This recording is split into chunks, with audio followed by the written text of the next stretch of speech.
জরুরি বিভাগে চিকিৎসা সেবা থেকে শুরু করে প্রেসক্রিপশন করা সবকিছুই করছেন একজন ব্যক্তি। তিনি sub assistant community medical officer. সার্বক্ষণিক আবাসিক মেডিকেল অফিসার থাকার কথা থাকলেও সকাল 9টায়ও দেখা নেই তার। 8টা থেকে বহির্বিভাগে রোগীদের দীর্ঘ সারি থাকলেও 9:30 পার হলেও আসেননি কোনো চিকিৎসক। আর তালাবদ্ধ দেখা যায় এক্স-রে কক্ষ ও প্যাথোলজি ল্যাব। ময়মনসিংহের গৌরীপুর উপজেলা স্বাস্থ্য কমপ্লেক্সে সময় সংবাদের ক্যামেরায় ধরা পড়ে এমন সব চিত্র।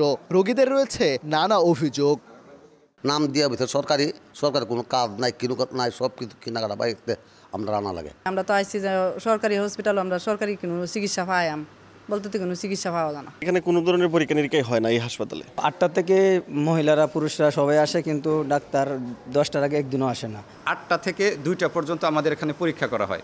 তারপরে যে রোগীগুলো আসে ওই পরীক্ষার তো যদি ইমার্জেন্সি পরীক্ষা থাকে বাইরে থেকে করতে হয়। শুধু গৌরীপুরই নয়, জেলার বেশিরভাগ উপজেলা স্বাস্থ্য কমপ্লেক্সে কাঙ্ক্ষিত সেবা থেকে বঞ্চিত হচ্ছেন রোগীরা। চিকিৎসক সংকটও রয়েছে প্রকট। 239টি পদের বিপরীতে 12টি উপজেলা স্বাস্থ্য কমপ্লেক্সে কর্মরত আছেন 161 জন।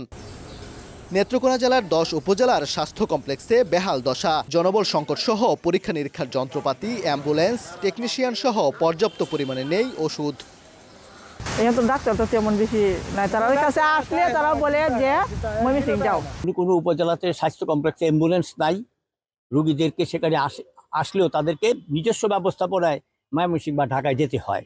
নানা অব্যবস্থাপনায় জর্জরিত বিভাগের অন্য 2 জেলা জামালপুর ও শেরপুরের উপজেলা স্বাস্থ্য কমপ্লেক্সগুলোতেও। অভিযোগ রয়েছে ওষুধ কেনা থেকে শুরু করে সকল পরীক্ষা নিরীক্ষা করতে হয় বাইরের ক্লিনিক বা ডায়াগনস্টিক সেন্টার থেকে।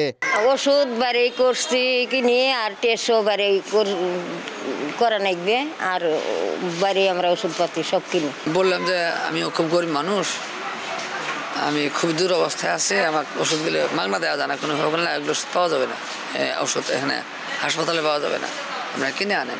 জনবল সংকট দূর হলে সেবার মান বাড়বে বলে আশা বিভাগীয় স্বাস্থ্য কর্মকর্তার। সরকার খুব দ্রুতই চিকিৎসক নিয়োগ দিবে। যদি এই চিকিৎসকগুলো নিয়োগ হয়ে যায় তাহলে উপজেলার সেই সংকটটা অনেকাংশেই চিকিৎসা সংকট দূর হবে এবং জনগণ সার্ভিসটা পাবে। প্রান্তিক জনগোষ্ঠীর স্বাস্থ্য সেবা নিশ্চিতে চিকিৎসক ও কর্মকর্তা কর্মচারীরা আরও দায়িত্বশীল ও আন্তরিক হবেন, এমনটাই প্রত্যাশা সাধারণ মানুষের। ওবায়দুল হক, সময় সংবাদ, ময়মনসিংহ।